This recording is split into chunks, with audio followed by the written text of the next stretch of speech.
The chair was old leather, cracked along the seams, the kind of seat that held on to the weight of decisions long after the man sitting in it had stood up.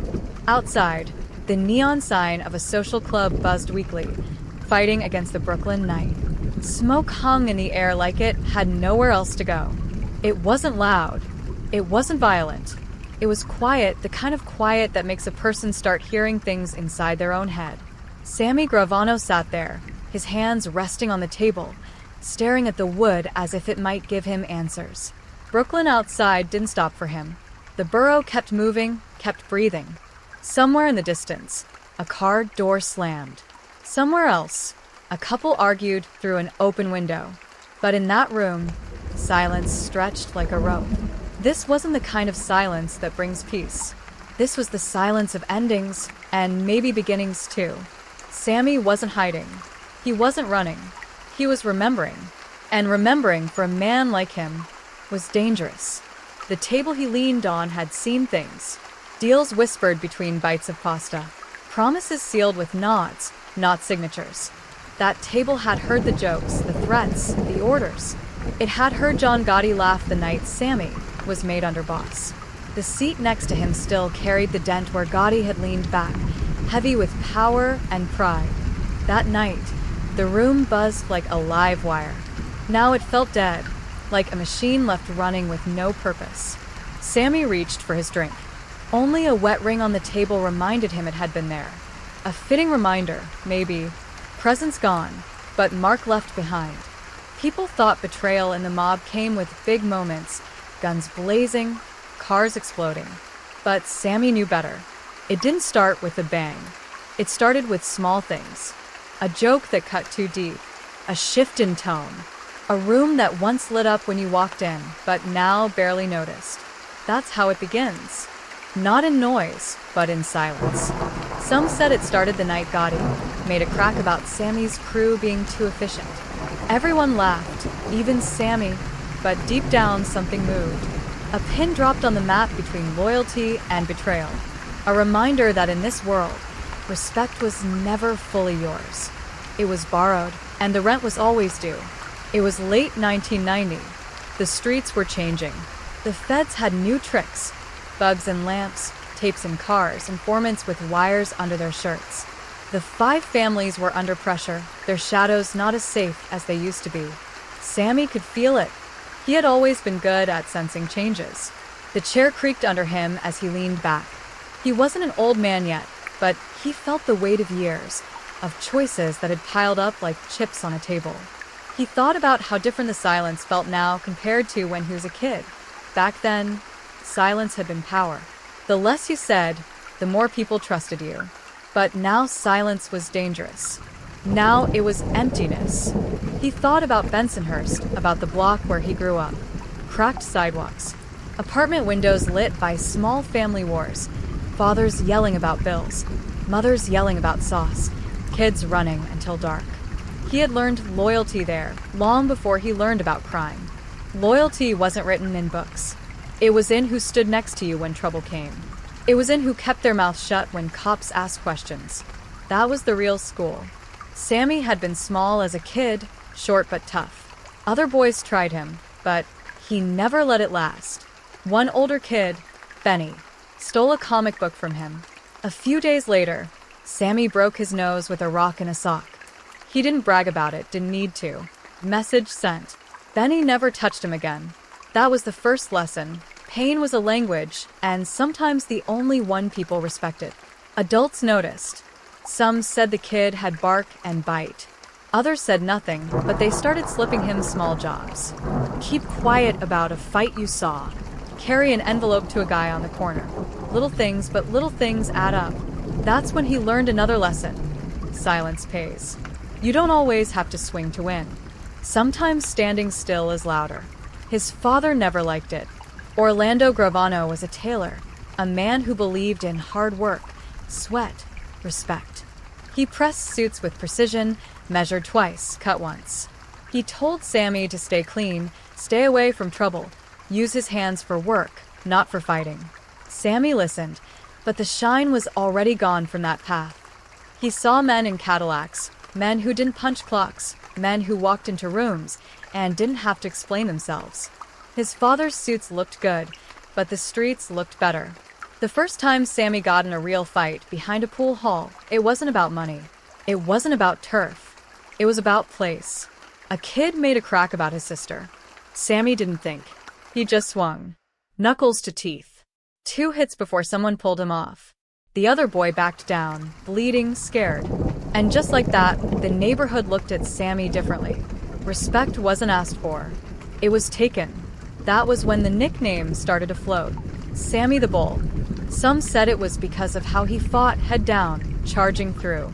Others said it was a story from a pizzeria, when he stood up for his cousin against a bookie, calm and fearless, like a bull in the ring. However it started, it stuck. And soon the name walked into rooms before he did. The block shifted around him. Younger kids nodded first now. Shopkeepers greeted him carefully. Older guys started watching him with interest. He wasn't just another kid anymore. He was becoming someone. And once that wheel starts turning, it doesn't stop. By the 1970s, the mob was tightening its grip on New York. Unions, construction, trucking, every industry had someone's hand in it. And boys like Sammy, smart enough to listen and tough enough to act, were the arteries feeding those empires. He didn't need flash. He didn't need to brag. He just needed to be steady, reliable, unshaken. That was enough to rise. But as he sat now in that cracked leather chair, all those years later, he wondered about the path. How one decision led to another, how loyalty carried him up, and how betrayal might carry him down. The silence pressed heavier. Tomorrow, this chair would be empty. The silence would have a new name. Cooperation. And Brooklyn, indifferent as ever, would keep moving, keep humming with its 1,000 unfinished stories. Brooklyn kept moving, but Sammy stayed still. That was always his trick. The more the world rushed around him, the calmer he became. People mistook that calm for weakness once. They didn't make that mistake twice. The room smelled like pine cleaner mixed with old cigars, the kind of scent that never really left, no matter how many times someone scrubbed the floors. He thought of all the men who once filled this place. Capos, button men, talkers who only spoke when the stakes were low. They were loud back then. Jokes over meatballs, laughter covering nerves, voices rising and falling like a song. But the real deals were always in the silences. Sammy knew that better than anyone.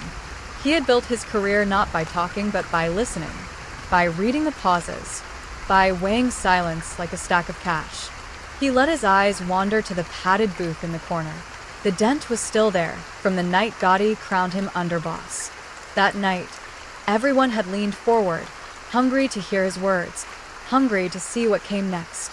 Now the booth was empty. The buzz that once filled the room had flattened out. No more current, no more spark, just hums and echoes of something that used to matter. He remembered how it had started when he was younger. Loyalty wasn't a word back then, not to him. It was survival. If you had people who stood next to you, you lived. If you didn't, you got eaten. That was the law of the block. He had a small crew by the time he was 15. Richie, who could do numbers in his head faster than most men could count with a pen. Holly, who had fists like bricks. Tommy, who could walk into a room smiling while carrying the worst kind of news. They weren't friends in the usual sense. They were more than that. Brothers, maybe. Or something even tighter. You didn't ask questions in that circle. You didn't explain yourself. You just did what was needed, and you knew they would do the same for you. Sammy thought of the first time blood hit his knuckles. It wasn't planned. A shove behind a pool hall, an insult, a pushback. Then fists flying before he even realized what he was doing. The other kids smirked didn't survive the second punch. The crowd pulled them apart, but it didn't matter. The message was written. After that day, everything changed. People saw him differently. A kid no longer. Someone to be careful around. The respect grew, and so did the jobs. First collections, then protection, then real money. By the time he was out of his teens, Sammy wasn't standing outside looking in anymore. He was inside, holding pieces of the game. But at home, it was different. His father still looked at him like a disappointment. Orlando Gravano believed in work, honest work. He pressed suits for men who wore them to weddings and funerals, men who paid their bills late, but still showed up with pride. He wanted Sammy to carry that torch. But Sammy looked at his father and saw a man bent over cloth, working for crumbs, while men in Cadillacs ran the block. Respect wasn't in stitches.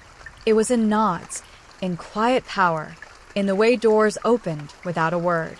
He remembered one dinner, the silence heavier than the food on the table. His father's eyes fixed on him, sharp and tired. A roll of dirty bills had been found in Sammy's jacket. His mother fidgeted with her spoon. His sister looked down. Nobody spoke. Finally, his father broke the silence. "You work with your hands. You sleep well." Sammy just said, "I sleep fine." It wasn't true, but it didn't matter. The distance between them only grew from there. Sammy drifted further into the life. He was sharp, calm, and reliable. Older men noticed. A job here, a job there. Stand lookout while a meeting happens. Move an envelope. Hold a bag. And always keep quiet. That last part he did best. By the late 70s, he had a crew of his own. He knew who to trust. He knew who would fold under pressure. And he knew that silence wasn't just survival anymore. It was currency. It bought him entry into rooms he was never supposed to enter. Rooms where bosses and captains talked in half sentences, where names weren't spoken out loud, where nods meant life or death. One night, in the back of a seafood joint that smelled of ambition and overcooked clams, he sat with a capo named Tato Orello. The man liked him immediately. Sammy wasn't loud. He wasn't reckless. He didn't need to prove himself by bragging. He just listened. And in that world, listening was more valuable than talking. Afterward, Tato lit a cigarette, leaned back, and said, "You hear good, Sammy. That's better than talking." It was a small line, but it meant everything. That was the moment Sammy knew he was moving up, quietly, steadily, without fanfare. The mob wasn't about flash. It wasn't about headlines. It was about order, about rules, about silence. And Sammy fit perfectly into that rhythm. He thought about that as he sat in the chair now, years later. How far that silence had carried him, and how it might now be the very thing that turned against him. Outside, headlights passed across the blinds, slicing the room into thin strips of light and shadow before vanishing again. Brooklyn didn't stop. It never would. But in that moment, Sammy realized something else. For all the years he had lived by loyalty, loyalty was never permanent. It was rented, and like everything else in this life, the rent eventually came due. He let out a sigh. Not a tired sigh, not a dramatic one. Just the kind that comes when a man understands he's reached the edge of something. Tomorrow, the silence would shift. Tomorrow, loyalty would wear a new name. Cooperation. The thought didn't scare him. It didn't comfort him either. It just sat there, like the smoke in the air, refusing to move. And in the back of his mind, memories stirred. The streets where he learned to fight, the friends who stood beside him, the father who never approved, the bosses who praised him for his quiet strength. All of it led here. All of it weighed on the chair he sat in. The night pressed on. The club was empty. But in that emptiness, Sammy understood something clearly for the first time. Survival was never about being the strongest, or even the most feared. It was about knowing when to stop pretending the game was still worth playing. And that moment, for him, had arrived. The smoke in the club thinned, but the silence stayed. Sammy leaned back, letting the chair complain under his weight, and thought about how strange the word loyalty had become. Once, it meant everything. Now, it felt like a word men threw around when they wanted you to bleed for them, but not when it was their turn to pay the price. He remembered being young, not yet Sammy the Bull, just Salvatore from Bensonhurst. Back then, loyalty was simple. If you had a friend, you fought with him, you took his side no matter the odds. It wasn't complicated. You didn't measure it. You didn't count the cost. But somewhere along the line, loyalty had turned into currency. Something traded, something bought, something lost in half smiles and clever jokes that stung more than insults. The night Gotti laughed about his crew being too efficient, Sammy laughed too. But inside, he felt the sting. Because it wasn't just a joke. It was a reminder that no matter how much you earned, no matter how many men respected you, you were still just one move away from being a target. That was the world. One day you were the man everyone feared. The next you were a punchline. Sammy closed his eyes, and the past rushed in again. Brooklyn streets in the early 60s. The cracked sidewalks, the steam rising from grates, the kids playing stickball under dim lights. He remembered how he stood there, watching older boys slip in and out of social clubs, their suits too sharp, their pockets too heavy for their age. He watched how respect moved between them. A nod here, a glance there. No words, just quiet understanding. He wanted that. Not the money, not at first. Just the feeling of being noticed, of being someone who didn't get brushed aside. He remembered the day Dominic, Dom the Glove, gave him $5 to keep his mouth shut after seeing a fight in the alley. $5 wasn't much, but it stuck with him. Silence had value, not just as respect, but as payment. That small bill taught him something he never forgot. Sometimes saying nothing was louder than throwing a punch. By 12, he already knew the rhythm of the block. Who sat where, who spoke first, who ate last. He watched everything. He studied it like a wolf learning the pack's rituals. Respect wasn't random. It followed rules. And Sammy had a talent for learning those rules faster than most. His father hated it. The more Sammy leaned into the streets, the less they spoke. Orlando worked his shop with tired precision, stitching order into fabric. Sammy saw it as surrender. His father thought respect came from sweat, from steady work. Sammy thought it came from control, from fear, from silence that carried weight. The distance between them widened until it became permanent. His father's lectures about real work rolled off him, because by then he had already tasted something stronger. The respect of men who earned in ways his father couldn't imagine. The kind of respect that turned a boy into a man long before he was ready. Sammy rubbed his eyes and looked around the empty club. He thought about the first time he felt truly invisible. Not invisible to the world, but to the men who swore their lives to him. It had been a strange kind of safety, that invisibility. When no one saw you clearly, no one aimed at you directly. But over time, that same invisibility grew teeth. It made you less remembered, less important. And that was its own kind of danger. He sighed again. Not a dramatic sigh. Just the kind that comes when the truth sits down across from you and refuses to move. He wasn't scared. Fear had burned out of him years ago. But he was tired. Tired of pretending that silence still protected him. Tired of calling it loyalty when it was just another way of being used. His mind wandered back to the streets of his youth. He remembered his first crew. Nights spent sitting on stoops, planning the next move over cheap pizza and stolen beers. Laughter that was always too loud, too reckless. None of them believed in consequences back then. They believed in each other. And for a time, that was enough. But consequences don't stay away forever. They wait. They build. They come for you in the quiet hours, when you're sitting in a chair that remembers more than it should. He remembered a night when a cousin of his, Tommy, owed a bookie $200 he couldn't pay. Normally, that ended with broken fingers. But Sammy stepped in, walked into the back of a pizzeria with a fake smile and a calm voice, told the bookie's men to take it out of him instead. They laughed, but they saw something in his tone, something too steady to dismiss. That night, Sammy stopped being just a kid. That night, the name, the Bull, began to stick. Names mattered in that world. A name was a shield. A name was a weapon. And once it walked into a room before you did, you were no longer just a man. You were a myth. Myths were harder to kill. But now, sitting in the silence of the club, Sammy realized myths didn't last forever. Names didn't save you when the game itself started collapsing. Gotti's jokes, the Fed's tapes, the whispers behind closed doors. None of it was about loyalty anymore. It was about survival. And survival, in the end, was a game you played alone. Outside, Brooklyn hummed, indifferent as ever. Families argued. Radios played. Someone yelled about money. Someone else yelled about dinner. Life went on, untouched by the heavy silence inside that room.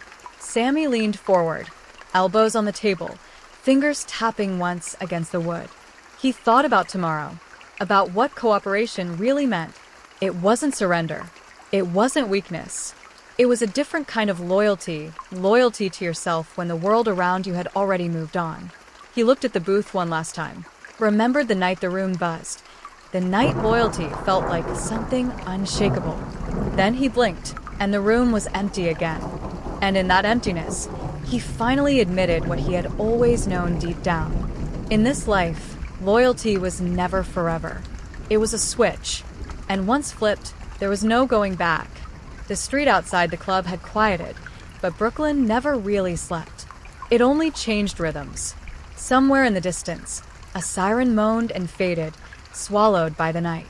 Sammy sat in the chair, still staring at the table, and thought about the long climb that had brought him here. He hadn't stumbled into the life by accident. People like to say kids like him were born into it, like it was destiny written in brick and concrete.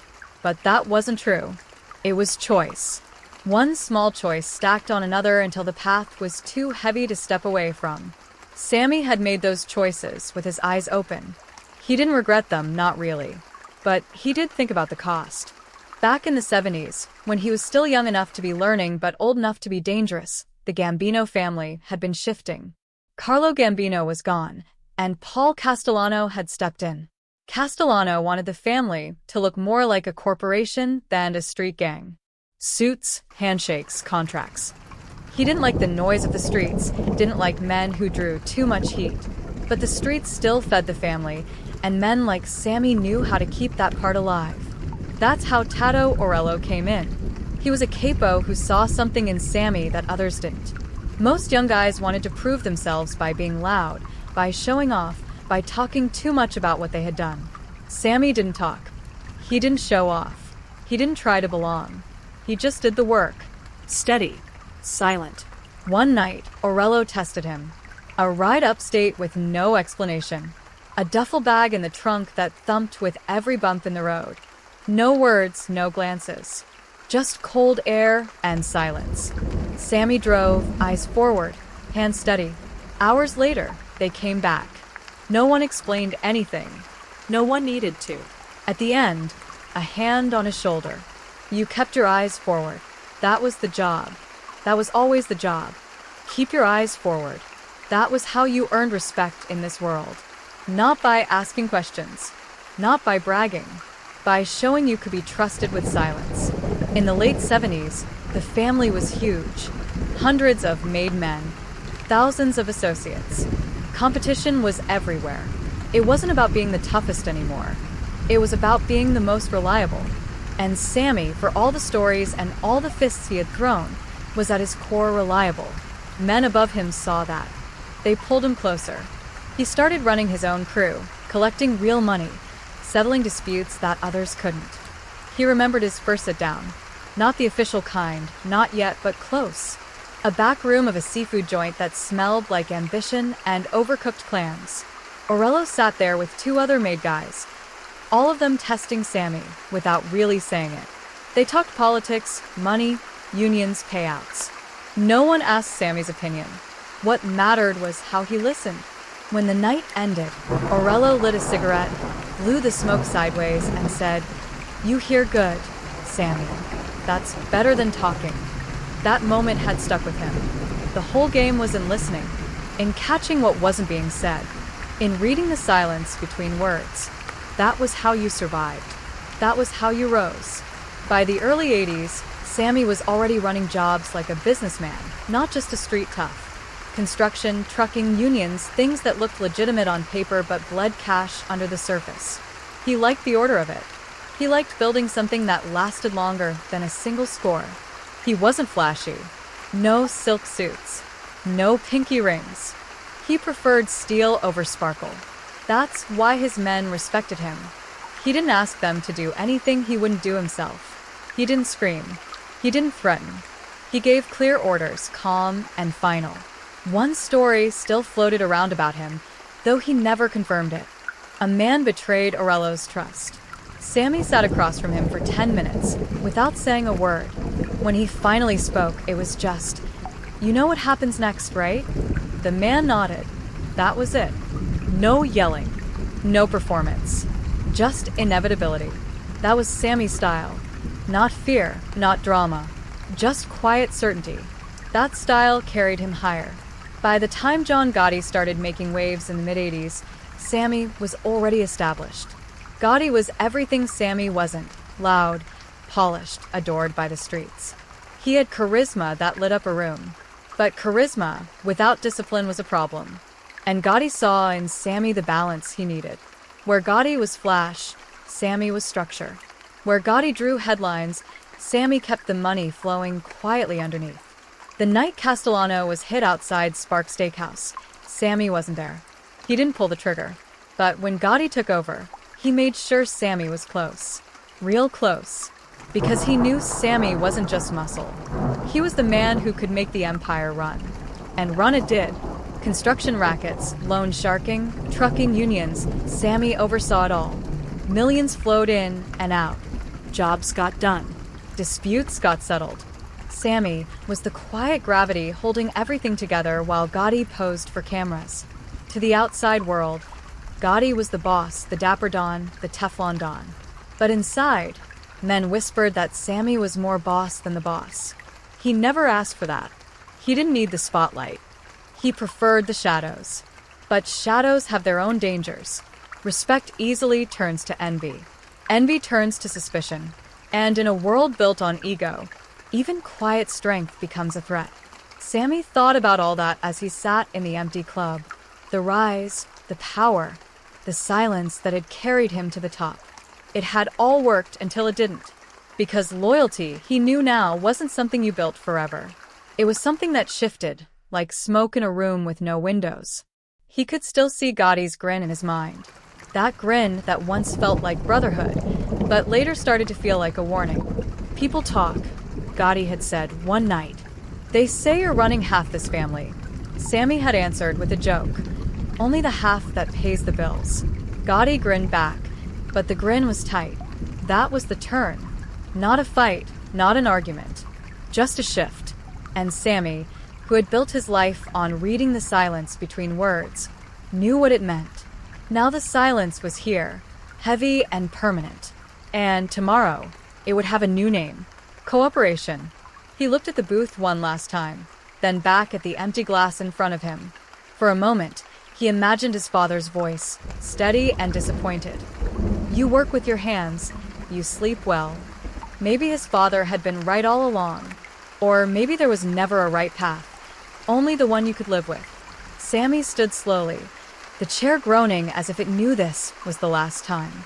The club was empty, the streets outside still moving, still alive. Brooklyn didn't care about loyalty.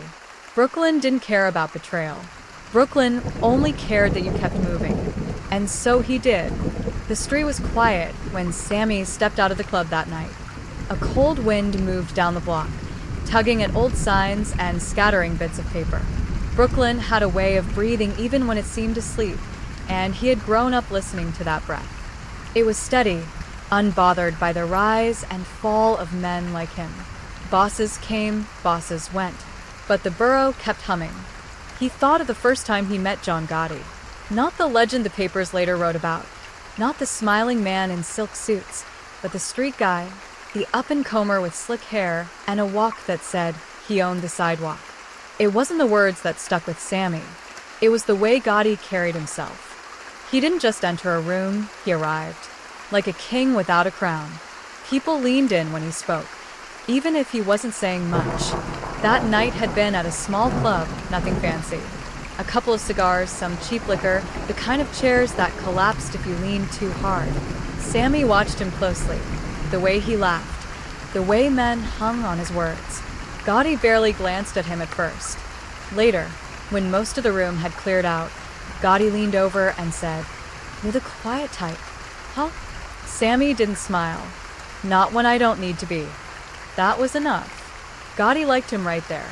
Their paths started to circle tighter after that. Gotti saw in Sammy what others often overlooked. He wasn't loud. He wasn't flashy. He was calm, disciplined, precise.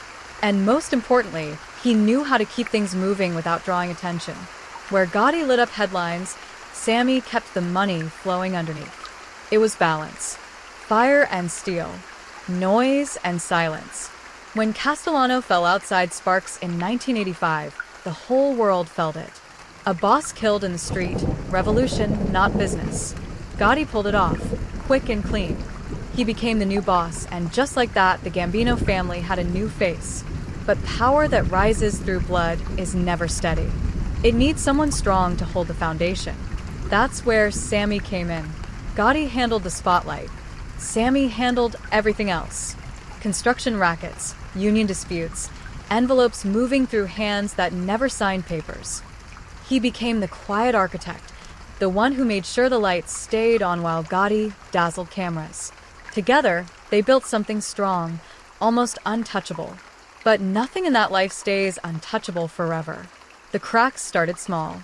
A decision here, an order there, Gotti making moves without looping him in. At first, it didn't bother Sammy. Bosses made decisions. That was the way of things. But over time, the choices grew bolder, riskier. Hits ordered without consensus. New faces brought in without consultation. Gotti thrived on attention. He liked the cameras outside courtrooms, the reporters calling him the Dapper Don, the crowds cheering like he was a ballplayer instead of a gangster. Sammy didn't like it. Attention was heat, and heat burned everything in the end. He remembered one night sitting across from Gotti at a restaurant. The place was quiet, all soft lights and low voices. Gotti grinned, leaned back in his chair, and said, "People talk, Sammy. They say you're running half this family." Sammy kept his eyes on his glass. "Only the half that pays the bills," he said, letting it sound like a joke. Gotti grinned back, but there was something tight about it, something that didn't reach his eyes. Sammy filed it away. Silence again, the kind that meant more than words. That was how it always happened. Betrayal didn't start with bullets. It started with pauses, with shifts in tone, with laughter that didn't feel real anymore. Sammy knew the signs. He had used them himself on others. Now he was on the other side of them. Meanwhile, the feds were watching closer than ever. Wiretaps, bugs, vans parked too long on corners. The Rave Night Social Club, Gotti's favorite stage, was already wired. Agents were listening while Gotti cracked jokes about bodies, bragged about scores, and even talked about Sammy himself.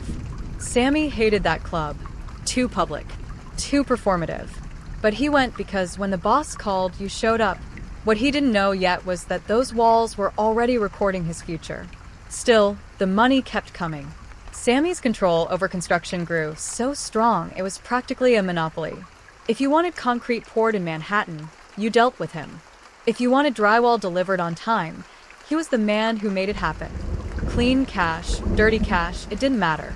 The system worked because Sammy ran it tight. No chaos, no sloppiness. Just steady flow. But success carries its own danger. The more he built, the more he organized, the more attention he drew. Gotti saw it. Others whispered about it. Some respected him more than the boss himself. And in a world built on ego, that was dangerous. Sammy thought back to his father again, the man who warned him once at the kitchen table.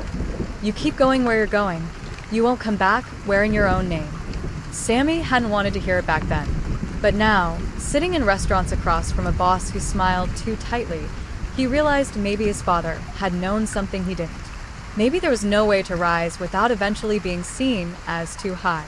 By the late 80s, it was clear. Gotti was enjoying being the mob more than running it. Headlines, interviews, photos in magazines. He wore the life like a designer suit. And all the while, the foundation was cracking. The feds were listening, the crews were restless, and loyalty was stretching thin.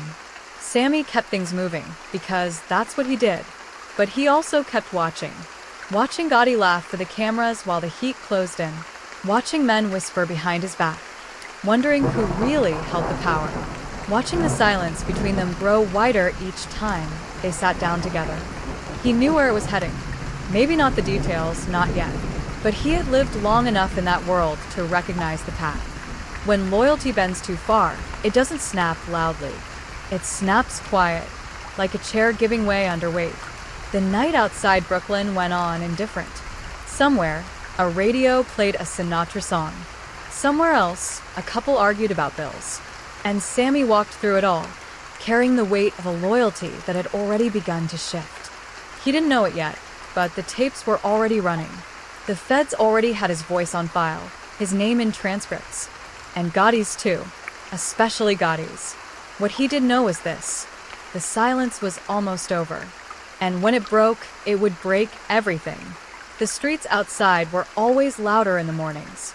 Trucks grinding over potholes, kids running late to school, mothers yelling from stoops. By the time Sammy left his house, the city was already alive. But the noise never distracted him. He had trained himself to hear through it, to catch the one detail that mattered in a room full of chatter. That skill had kept him alive. Now it was starting to turn against him. It began with whispers. A guy who swore he heard his name in the wrong conversation. A cousin saying the feds were showing photos of him around construction sites. A friend hinting that people in the club were laughing a little too easily when Gotti cracked jokes about the Bulls' empire. Sammy brushed it off at first. In the life, paranoia was normal. But this was different. This wasn't fear talking, it was pattern.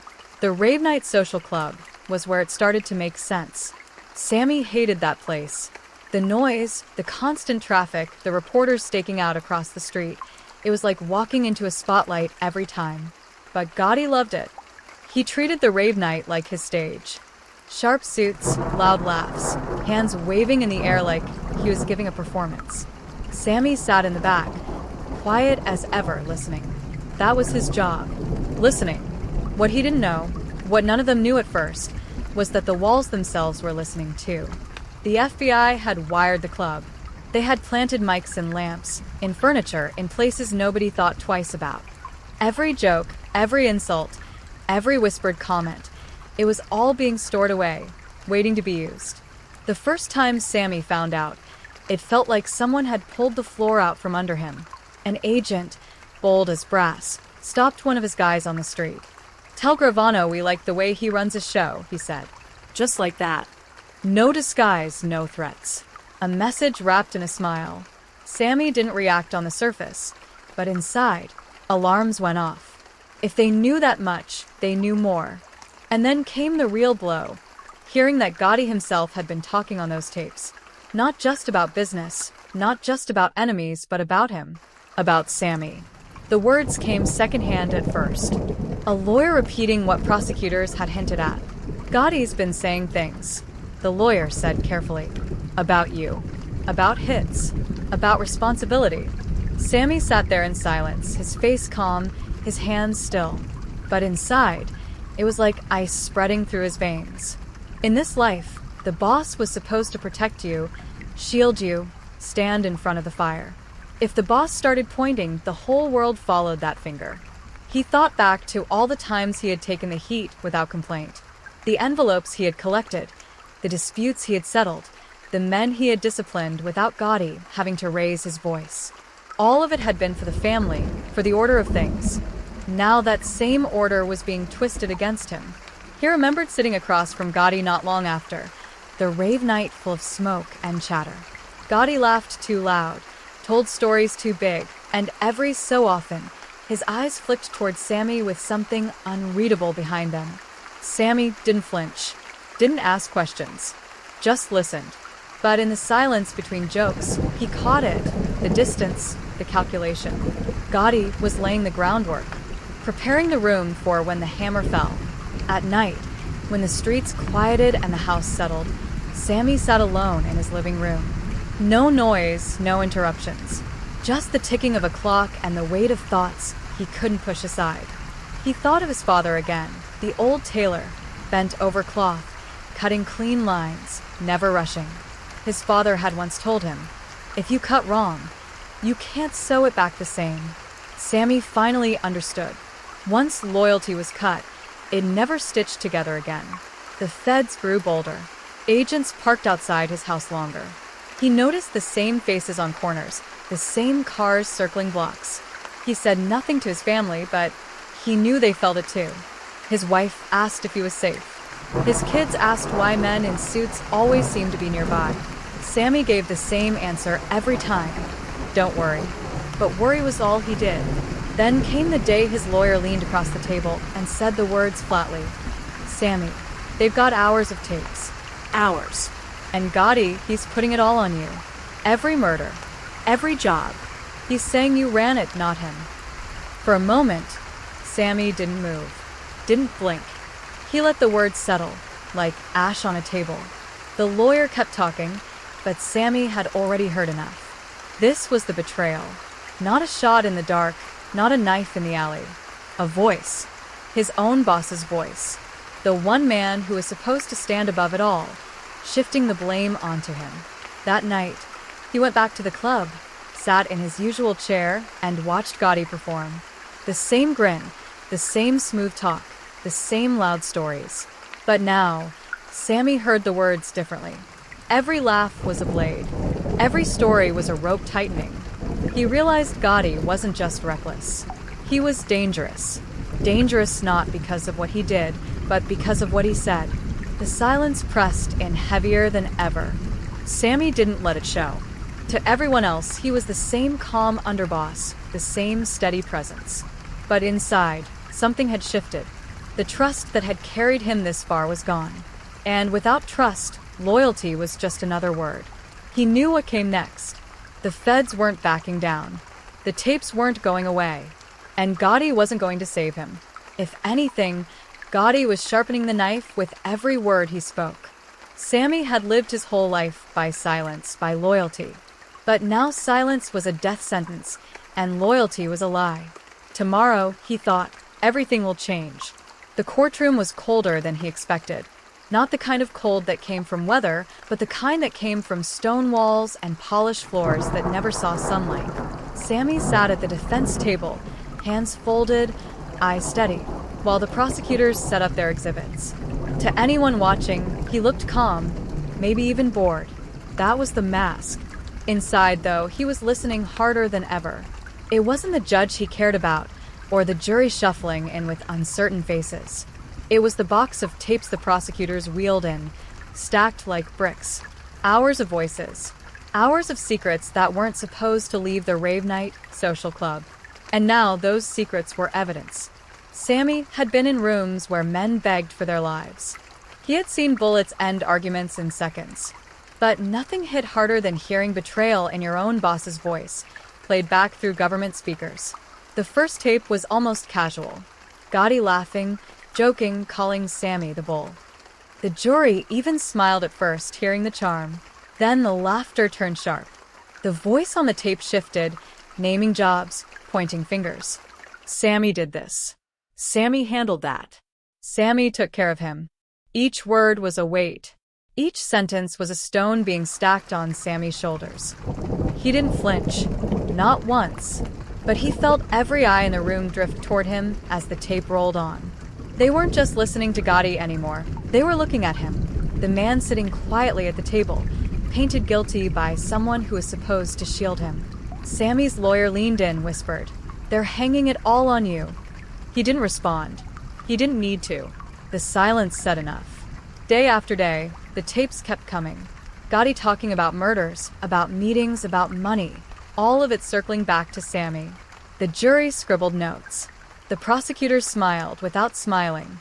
And Gotti, sitting just a few feet away in the same courtroom, still carried himself like a king.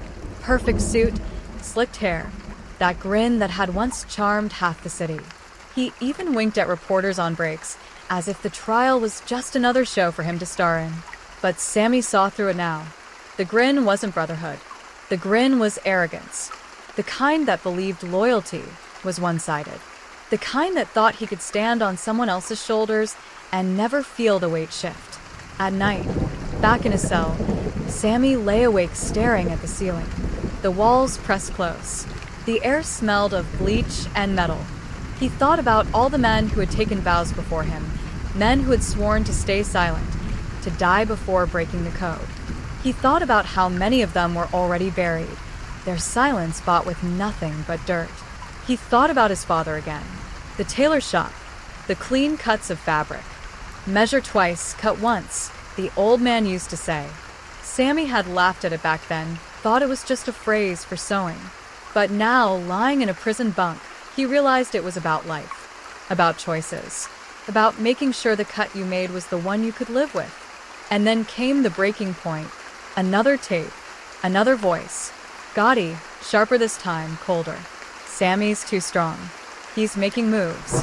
He thinks he's the boss. The room shifted as those words played out.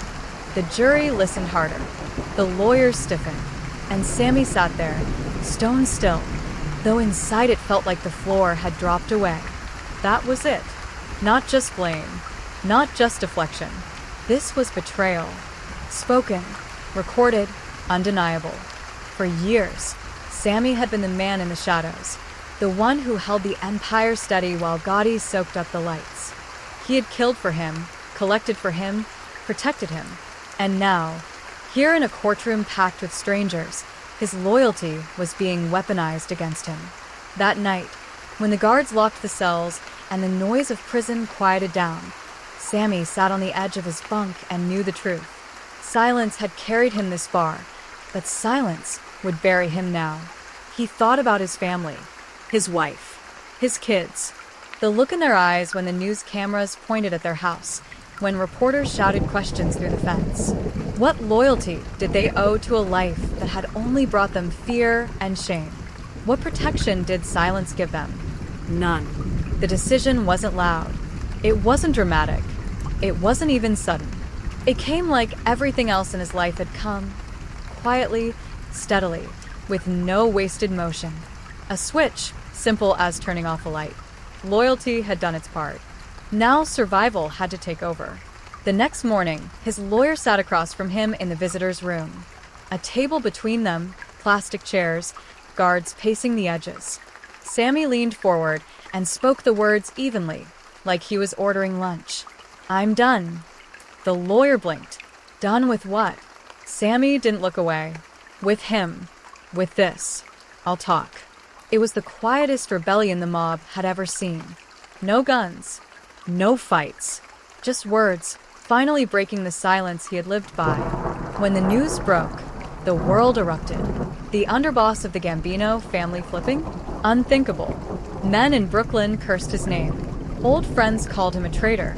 Reporters swarmed the streets, shouting headlines that sounded more like fiction than fact. But Sammy didn't care. For the first time in years, he didn't care what anyone outside thought. He cared about survival. He cared about truth. And most of all, he cared about cutting clean, even if it meant cutting away from everything he had ever known. In the courtroom, the tapes kept playing, but now Sammy heard them differently. They weren't his burden anymore. They were Gotti's. The boss had spoken too much, laughed too loud, trusted the wrong silence. Now those same words would bury him. Sammy sat back, let the lawyers do their work, and for once in his life, he didn't have to hold the silence anymore. He had passed it on. And deep down, in the place he never spoke about, he felt something close to relief. The courtroom was different now. The air had shifted, like a current changing direction. Sammy no longer sat beside John Gotti. He sat on the witness stand, facing him. For years they had been shoulder to shoulder, partners in power. Now they were divided by wooden rails, armed guards, and a truth that couldn't be undone. Reporters filled the benches, pens scratching, cameras clicking as Sammy raised his right hand and swore the oath. For a man who had lived by silence, speaking out felt unnatural at first.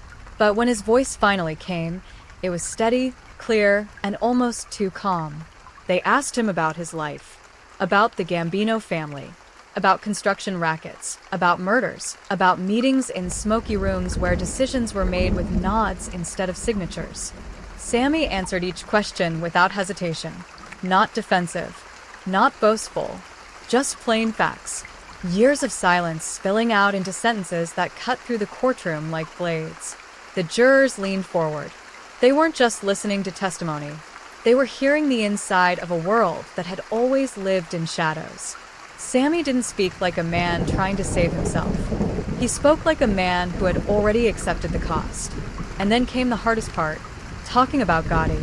He looked across the room at the man who had once been his boss, his partner, almost like a brother. Gotti sat in his chair, immaculate as ever, his suit sharp, his hair perfect. but the grin was gone.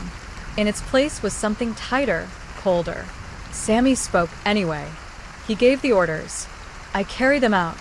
That was the way it worked. Always. The words landed heavy.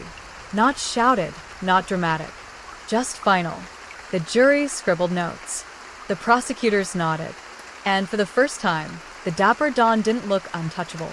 Each day of testimony chipped away at the empire they had built together. The unions, the rackets, the hits, all laid bare under oath. Names were spoken that had never been meant to leave backrooms. Deals described that had only existed in whispers. And through it all, Sammy remained steady, his voice unshaken. Outside, the world was on fire. Newsstands plastered his face across front pages. Underboss turns. Sammy the Bull betrays Gotti. Commentators shouted on television about what it meant. For decades, the Mafia had seemed invincible, its code of silence unbreakable. Now, the man closest to the boss had shattered it with words. On the streets, reactions split like cracks in concrete. Some cursed him, calling him a traitor, a rat, the worst name a man could carry in that world. Others, quietly, admitted he had done what they could never do, survive by refusing to die for someone else's pride. The underworld was shaken, not just because Sammy flipped, but because it proved anyone could. Back in the courtroom, Gotti tried to hold onto his image. He cracked jokes with lawyers, adjusted his tie, smiled for the cameras. But the power had shifted. The tapes had been bad enough. Now Sammy's testimony sealed it. The boss wasn't a myth anymore. He was a man being dragged down by his own words. One afternoon, as Sammy stepped down from the stand, their eyes met. Just for a second. No words passed. They didn't need to. The silence between them was louder than any testimony.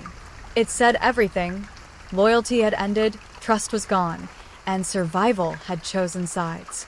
The trial stretched on for weeks, but the outcome was already written. When the jury filed back in, the room was silent. Guilty on all counts. Life in prison without parole. The Teflon Don was finished. Sammy sat quietly as the verdict was read. No smile, no nod, no outward sign. Inside, though, he felt the weight shift. For years, he had carried the empire on his shoulders. Now it was gone. Broken by tapes, by testimony, by truth. In the aftermath, the world reacted like it always did, with noise. Reporters chased every angle. Documentaries started forming before the ink on the verdict was dry. Other families in the mob scrambled, afraid of who might flip next. The code of silence, the very foundation of the life, had been cracked wide open. But for Sammy, the noise didn't matter. What mattered was that he had lived. He had cut the line clean, even if it meant cutting away from everything he had ever built. At night, in the quiet of his cell, he thought about what survival really meant. It wasn't just about breathing. It was about choosing which truths you could live with. He had chosen. He had switched the loyalty inward, to himself, to his family. It wasn't noble. It wasn't heroic. It was survival. And in the end, that was all there was. The guards treated him differently now. Some with respect, some with disgust. Inmates whispered his name, half in awe, half in contempt. Sammy ignored it all. He had stopped caring what other men thought of him the moment he spoke in that courtroom. Their approval wouldn't save him. Their anger wouldn't kill him. Only choices did that. He thought again about his father. The tailor's steady hands. The clean cuts of fabric. The lessons Sammy had ignored until it was too late. Maybe his father had been right. Maybe there had been another life he could have lived. One without blood, without betrayal. But that wasn't the life he had chosen. And now he had to wear the suit he had sewn. Still, when the cell quieted, when the noise of the prison dimmed, he felt something close to peace. He had seen the inside of loyalty, the rise of power, the fall of kings. He had carried the silence, then broken it. And for the first time in decades, he wasn't pretending anymore. He was just a man, a survivor. The courtroom faded into history faster than Sammy expected. One day the benches were packed with reporters. The next they were empty, collecting dust. The verdict had been read. The cameras had moved on, and John Gotti sat in a cell where no grin could save him. For Sammy, there was no celebration, no victory. Just transfer papers, federal escorts, and a new chapter that felt more like exile than freedom. The government gave him a choice: protection, new identity, disappear into the cracks of America, and live like he had never existed. For a man who had once run half of New York's construction rackets, it sounded almost comical. How do you disappear when your name is on every newspaper in the country? How do you vanish when the whole world knows your face? But survival had no sense of pride. He took the deal. Witness protection. A new name, new documents. A house in a town where no one asked questions. The first nights were the hardest. No noise outside the window. No hum of Brooklyn traffic. No familiar rhythm of the city. Just silence. The kind of silence most men prayed for, but Sammy had never trusted. In the dark, he lay awake, staring at ceilings that didn't belong to him, in rooms that smelled too clean, too temporary. He wondered if the feds thought about that when they sent him here. That silence wasn't safety for him, it was suffocation. His family tried to adjust. His wife unpacked boxes in neat rows. His kids learned to smile in schools where no one knew their last name. But the weight hung over them. They knew why they were here. They knew what he had done.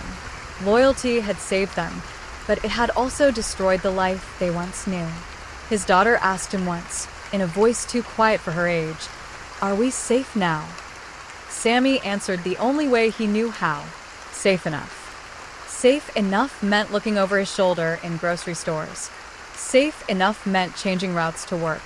Safe enough meant never really belonging anywhere again. On the outside, the world of the mob kept moving.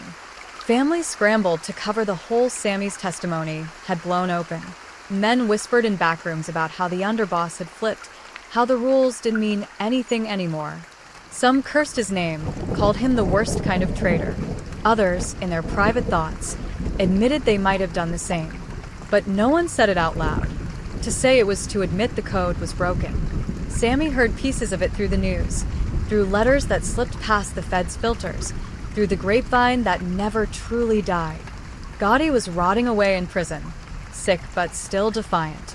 Men who once toasted Sammy's name now spat on it. The life went on, but differently. The myth of silence had cracked, and no amount of patched-up stories could hide it. In witness protection, Sammy became ordinary. Or at least he tried to. He cut lawns, paid bills, nodded at neighbors who waved without knowing who they were waving to. Sometimes he almost believed the act himself. But every so often, a look would last too long, a stranger's question would cut too close, and he'd remember. He was never ordinary.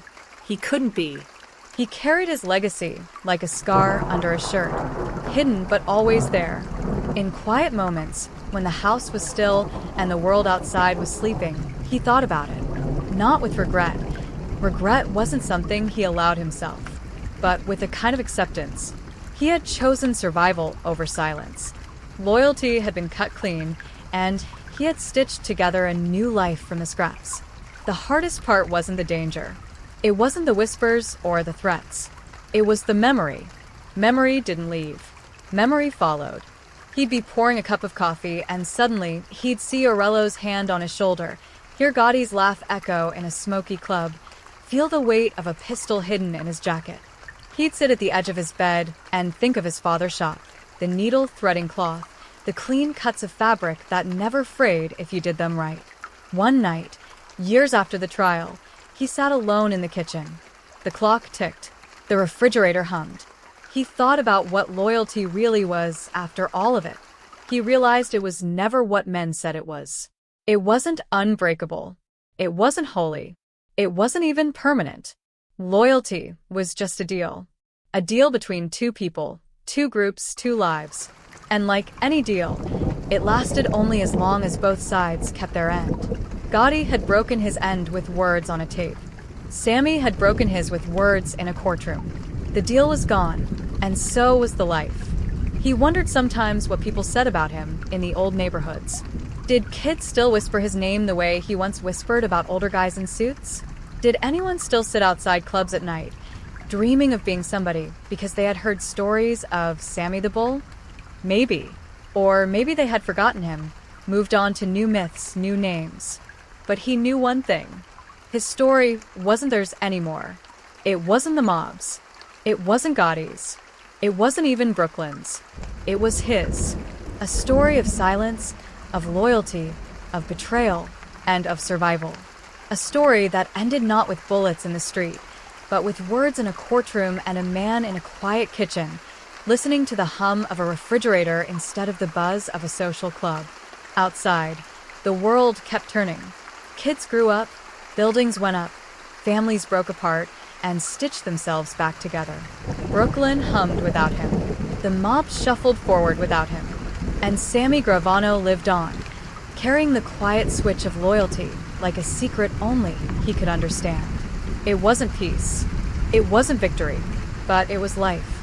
And that, after everything, was enough. The years slipped by the way they always do, quietly, without asking permission.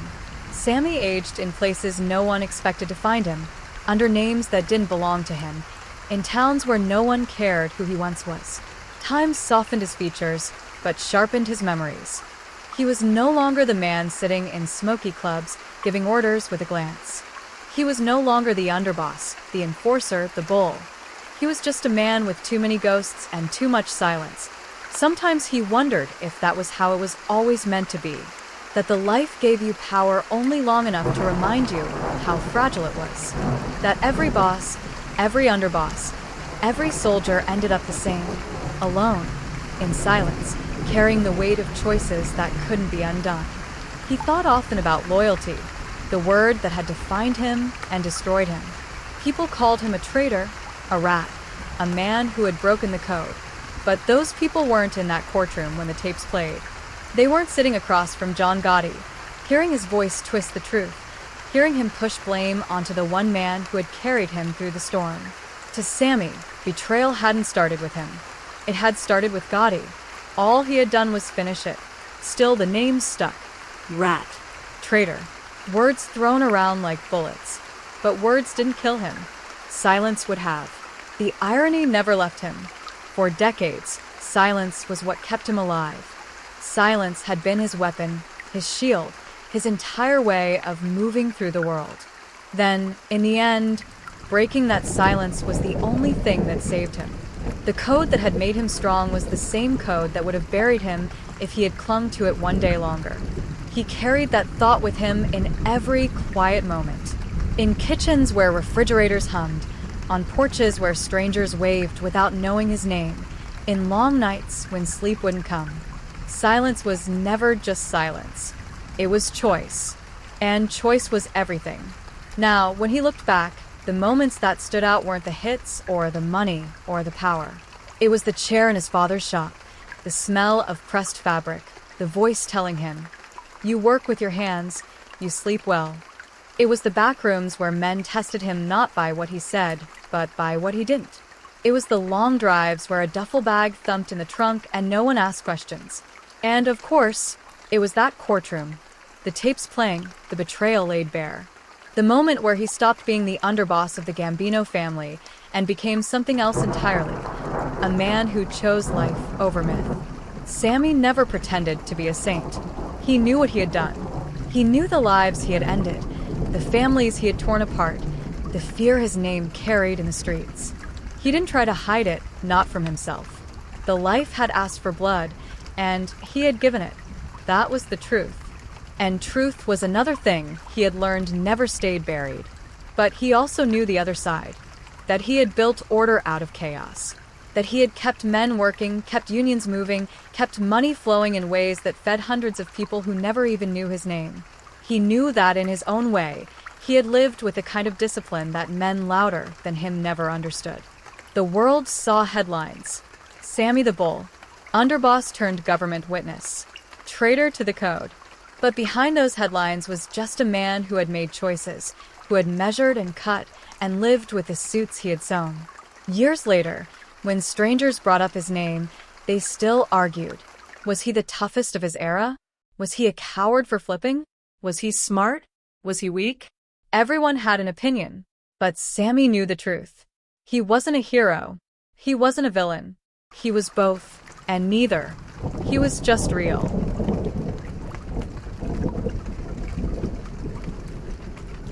The legacy of John Gotti became legend. The Dapper Don, the Teflon Don, the boss who defied the law until the law caged him for life. But the legacy of Sammy Gravano was different. Quieter, harder to pin down. Not silk suits and magazine covers, but shadows and silence. Not myth, but survival. If you asked him what mattered in the end, he would have said it simple. Not power, not fear, not loyalty, just survival. Waking up in the morning, breathing one more day, watching his family safe, even if it meant living under a name that wasn't his. On his quietest nights, when memory pressed in and the ghosts gathered close, he thought about Brooklyn, about the hum of the city, the smell of cigars and concrete dust, the rhythm that had shaped him. He thought about the chair in the club, the way it had sat empty that last night before everything changed. That chair was still there in his mind, waiting. A symbol of loyalty, of betrayal, of silence, of survival. He imagined it sometimes, cracked leather, sagging in the middle, lit by a flicker of neon from outside. He imagined sitting in it one last time, closing his eyes and listening. Not to voices, not to laughter, not to betrayal. Just to the silence. Because in the end, that was all there ever was. Silence. And the choices you made inside it. Sammy Gravano's story wasn't about glory. It wasn't about myth. It was about a man who learned that loyalty is fragile, power is fleeting, and silence can either save you or kill you, depending on when you choose to break it. And when the moment came, he broke it. Quietly. Cleanly. Like a tailor cutting cloth. That was his legacy. Not the blood, not the power, not the betrayal. The choice. The quiet switch of loyalty that turned history on its head. The story of Sammy the Bull didn't end with a roar. It ended the way it had lived all along, with silence.